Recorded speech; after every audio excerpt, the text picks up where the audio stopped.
all month long, the Museum of the American Revolution has been celebrating Women's History Month with exciting events. And this week, they are premiering brand new music meant to inspire us all. Our girl Sheila Watko has more. Hey, Sheila. Hey, Anya. This Thursday, the Museum of the American Revolution is hosting the virtual premiere of a new song composed by Dr. Melissa Dunphy and performed a cappella by the Philharmonia Choir.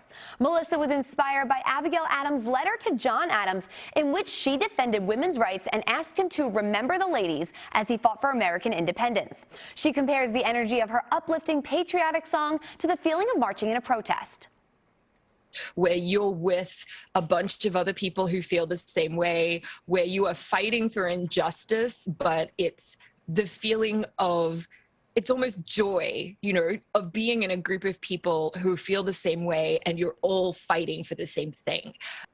The museum has a whole exhibit in person and online now through April 25th called When Women Lost the Vote, A Revolutionary Story. Explore the stories of America's first female voters and why this right was taken away in 1807, and see Abigail Adams' letter on display. The museum is also featuring 2 new films as part of the exhibit. Before and after Thursday's performance, you can join Melissa and members of Philharmonia in a discussion about how music can inspire our communities in dark times. This song is my love letter to the women and the people of color back then who, you know, dreamed of a future like this, but maybe thought it was impossible. And it's also a love letter in a way to the future, because I still think we have room to improve. I think we can get better still.